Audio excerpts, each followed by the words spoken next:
Okay, everyone, welcome to Monday's update. Let's get straight into it. So, as of Friday, what were we looking out for? We were thinking, price is within this 4 hour range. Is it going to continue to mark up? Is it going to mark down? Is it going to blast off, to those highs that we were expecting? Or is it going to mark all the way down and leave all of us feeling like what has just happened? We're going to be talking through, the trades we set up and how they performed. And we're going to be planning ahead to see what the rest of the week is going to look like. So let's just rewind to where we were. I believe we were around here. Okay. So what were we looking at? Well, we said that we're in this 4 hour uptrend, this 4 hour local uptrend. We have a high and we've got a low. And we're within this range at the moment. And I very clearly said, well, we've got 4 trades we've got to keep our eye on. Trade number 1, internal range, internal supply at premium. We've got trade number 2, we've got reaction at demand. And I said, this is quite a risky one. We had a 45-minute demand, but within that 45-minute, we had a 10-minute demand. But I did say, look, risky trade, so be careful. And then I also said, well, we've got our highs. We've got a 4 hour high setup. We could get a reaction there. And we had an internal setup here that we could get a reaction from, as well as obviously this 4 hour low. So we're going to just talk through, each and every one of them, see how they performed and see whether they would have been successful trades for us. All right. So on the 1 hour, let's see. Actually, we've got a 30-minute for this one. And let's see how well, they did. So we've got price marking down. Okay. Well, at this point, I was probably thinking, well, we've got higher chance of actually hitting this supply zone, doing something like that. Oh, not that. That's not what we want to do. Let's get rid of that. Okay, so I was saying we have a higher chance of hitting this supply and then marking down. Yeah. But that's not what happened. What happened is price formed a range up here, decided to distribute, okay, and decided to put together a 3-tap model. And what is a 3-tap model? A 3-tap model looks like this. It looks like this. Well, if we go up here, it looks like this. Well, you have a range, and then price does that. Price does that. It does tap 1. It marks down. It comes back up. It does tap 2. It marks down. And it comes back up. Break structure. It does tap 3, and then it comes all the way down. Okay, so I'm sure that is a horrible structure, but I'm sure a lot of you would have observed this. You might not have named it, but you would have observed this in the market, where you've got tap 1, tap 2, tap 3, and then the markdown. And this is exactly what we have. Obviously, this is based off of Wyckoff, and I can go into that in more detail, but we'll be here all day if I did that. All right.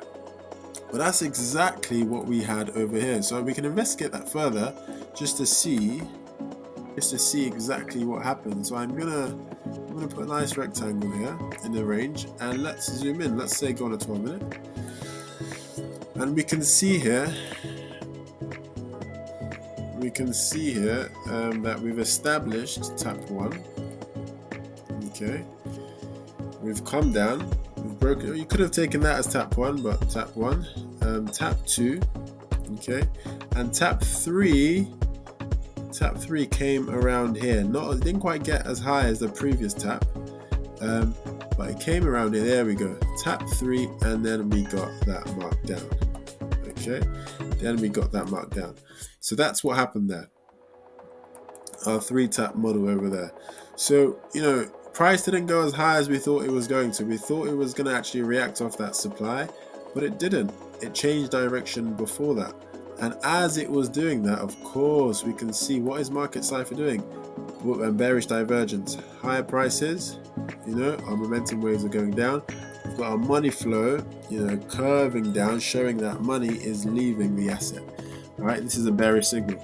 So anyways, I actually entered that one, but I did not post that one. And when I entered it, I thought, well, this is the obvious one. I should have let you guys know that was a possibility, but I didn't. All right. But anyways, what did price do? Well, I thought it was going to take out this supply first. It didn't. What did it do? Well, it came down. It came down to take out the demand first. And let's see what happened.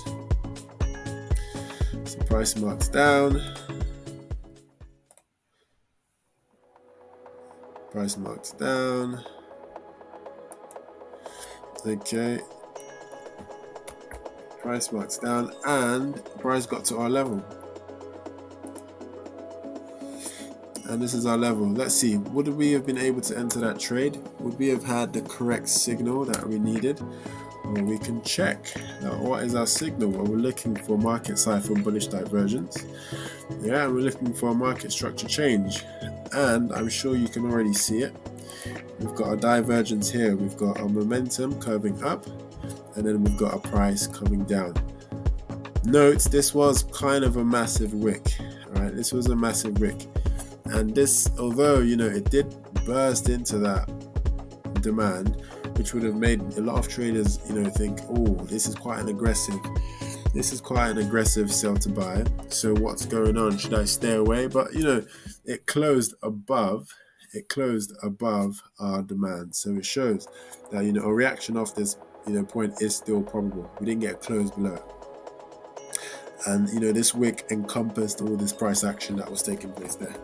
So what actually happened after that divergence? Well, we marked up and we were able to get a nice scalp off of that one. We were able to get a nice scalp there. All right. Now, we still have this 15-minute supply that's untouched. So what do you think price is going to do? Where is price going to go? Well, price is probably going to see what that 15-minute supply is saying. And that is exactly what price did. Okay, so price went back to our region and it says, no, it's not over. We're still going to come back and test it. And look at that. Nice wick. And what do you think is going to happen after that wick? Well, boom. It completely dies off. So that would have been a juicy trade. We would have got a nice entry up, and we could have rode that down on the way down as well. I entered. What ones did I enter? Well, I entered this trade. I did not enter this. All right, and we're going to talk about why. I entered this, but I did not enter this. At the time of this, I was actually doing a house viewing, to potentially buy a house, but I didn't enter that trade. By the time I got home and I sat on the sofa, it's like, well, that would have been a nice one, but I missed it, unfortunately. But that happens, all right? Anyways, let's go back and let's talk about why I said this was going to be a risky one and why I didn't enter that trade. Well, this is a risky one because we didn't get, really clear market structure change, to be honest. Market structure is king. Always make sure you're getting that change in direction of market structure, or at least a divergence in market cipher. All right. Usually, market cipher will precede, market structure. So you will get a divergence, a bearish or bullish divergence, before you get that change in market structure. All right. So let's see. If we look at this trade here, we were looking at this 45-minute demand, and we were saying, well, price is going to get some sort of reaction off this 45-minute demand. And let's see what price does. Well, clearly we can see that we've got these really bearish trend bars. Trend bar number 1, trend bar number 2. As it goes into that 45-minute zone, it's quite aggressive. That's quite aggressive. And usually what that means is that you may potentially have A, no market structure change, or B, very poor risk to reward. Okay, so on a 10-minute, I can't see anything. I can't see any market structure change to enter. Let's look on a 5-minute. On the 5-minute, can we see anything? Well, let's actually use the bar replay tool so it's easier for us to locate. Okay, on the 5-minute, can I see anything that said, yes, let's enter that trade? If we could follow structure, we would have had something that looks like this, up and then straight down. So no, on the 5-minute, nothing. Let's see on a 3-minute. Okay, so on a 3-minute, we would have something that looks like this. We would have an up, a down. Yep, still a flush down, so nothing there. But let's look on the 1 minute. Usually you would get something in a 1 minute, but a 1 minute, that's risky business. Entering in a 1 minute structure change is risky. It's just risky. Look, so on the 1 minute, what did we have? We have an up, we have a down, and yes, we did get that market structure, lower high there, that we could have waited. We would have had to wait for this to break. And when this broke, we could have either entered on the break or wait for a retest to enter at that level. And let's see what we got. Well, I'm sure in a 1 minute we would have got it, but Okay, there we go. We've got the break. We do have a retest, but it's not a pronounced. It doesn't come as deep as we wanted.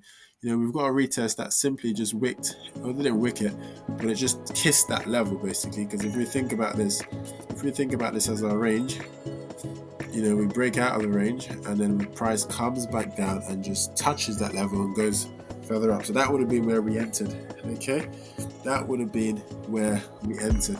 But should you beat yourself up because you didn't enter that one? No, you should not. That's a risky one. Tough trade to enter there. Okay, I'm sure some of you would have just set a limit order and it would have worked out, but that doesn't always work out, and that's not good practice. All right. Okay, so that's why that was a risky one. I did not enter that one.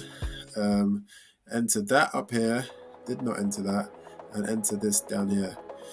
Okay, so let's now have a look at, let's get rid of all of this just to tidy the charts up a bit.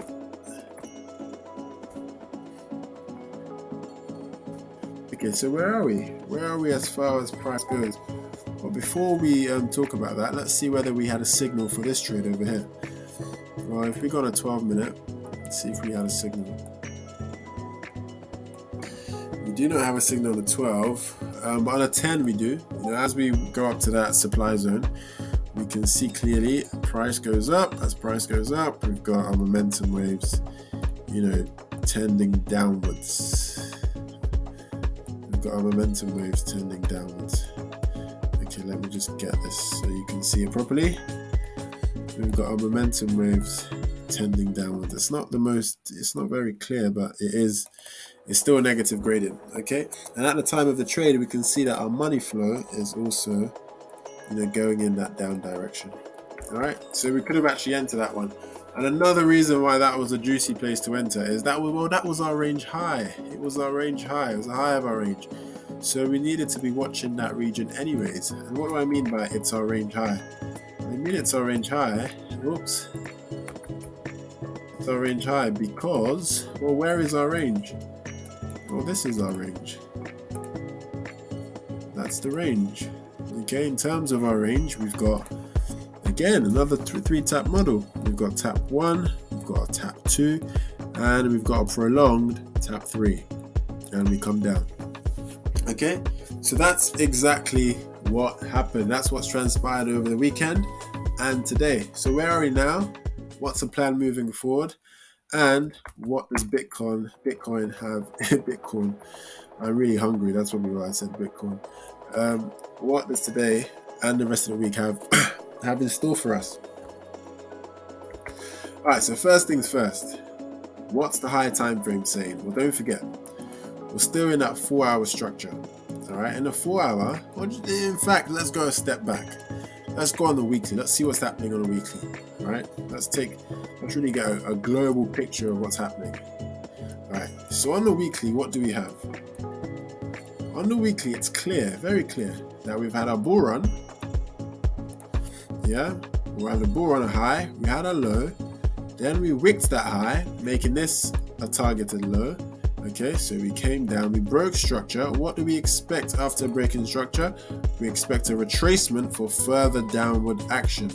Now, is that retracement going to happen there, or is it going to go higher up and retrace? Or is it going to go further higher up and retrace? We're not quite sure. And that's where we are at the moment.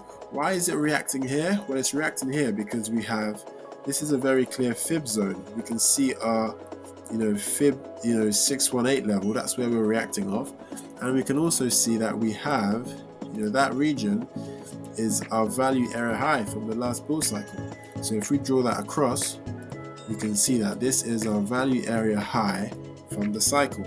And what do we expect at a value area high? Well, we're going to get a reaction back to a fair value for Bitcoin. Okay, and if we break off that value area high, then we have a new price, a new fair value of price established. So that's why we're getting a reaction there. On a daily, what's going on a daily? Well, on a daily, we've had our first change in market structure. We've had our bearish market structure come in place. We had bull, and then we had this bearish structure here. So this could be that retracement leg for some more bearish action. Okay, back to the 4 hour. On the 4 hour, what's going on? On the 4 hour, we've had that 4 hour uptrend that's lasted ages. All right, we've got that 4 hour uptrend. We had a change in direction, leaving these supply zones: 1 hour supply, 45-minute supply, 10-minute supply. Okay, in this bearish leg down, and then we've got this change in direction again. All right, that's obviously decided to distribute, decided to range here, and at the moment we're just ranging within this 4 hour level. This is the 4 hour range that we're playing in at the moment.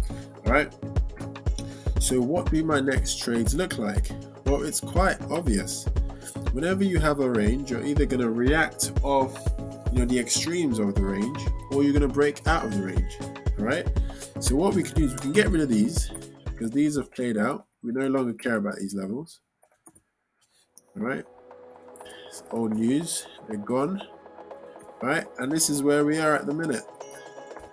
And in terms of where we are at the minute, we can either get price doing something that looks like this. Price tests our range high, changes direction, so we can potentially enter a short there. Okay, that's not a short, that's a long. That's also a long. That's I'm lucky. There we go. All right, or we can look for the same thing to happen at the range low. Change in direction, and we enter a long there. Okay, remember, you're looking for a change in market structure. Okay, so you want market structure to actually break, and you're looking for a bullish or bearish divergence to confirm that. Okay, that's the case that we get a reaction from these range extremes. Now, what if we break out of this range? What if Bitcoin says, you know what, I've had enough, I'm out of this range? All right, well, in that case, we're going to treat this as a range. Let's put a nice rectangular box, and if we break out of that range, well, what do we expect after a breakout? We're expecting a retracement or retest. Right? We could break out, retest from the top of the range, or a little bit within the range, okay, for more further action. If we break to the downside, we break out, retest for some more downward action. So just make sure you're aware. In terms of where that retest will take place, I'm not quite sure. It could happen just at the infringement of the range, but it could come slightly back into our range. So in that case, what I would look out for is are there any supply zones in that leg that broke us out? Or, if we just, draw a fixed range tool of that range, are there any, high probable value areas that we could get a reaction from? Are we going to get a reaction from there? Or are we going to get a reaction from that level? Okay, so that's what I would be looking out for. So 2 longs and 2 shorts. 2 longs and 2 short. Okay, so this would be short number 1. This would be short number 2. We're also going to get perhaps a long there for that retest, and we will be looking to get a short there for that retest. Okay, so that's what the plan looks like. Don't forget, we've got these zones above and below us. We've got this 10-minute supply above us. Is that where we're going to get a reaction from? Well, who knows? We'll have to watch to see. And we also have a 12-minute demand below us. Is that where we're going to get a reaction from? We don't know. We wait and see. But what we do need to be aware of is, hey, look, we've got all these inefficiencies over here, all right? And we've got, look at that liquidity curve. We've got nice liquidity over here that could easily get run down, okay? So we do have reason to go down. In terms of reasons to go up, we've got these supply zones up there. Look at the fair value gaps we've got over there, all this inefficient price action that can easily get run. I'm sure Bitcoin would love to run that, all right? Bear in mind as well, if we go on a daily, we've got the same thing happening down here. Look, we've got all these inefficient price action. We've got all this liquidity that could potentially get run, all right? So just make sure you're watching the charts closely and you're looking out for your confirmations. As I always say, Planning your trade, that's just one piece of the puzzle. But the market entry and confirmation is the next. See you tomorrow.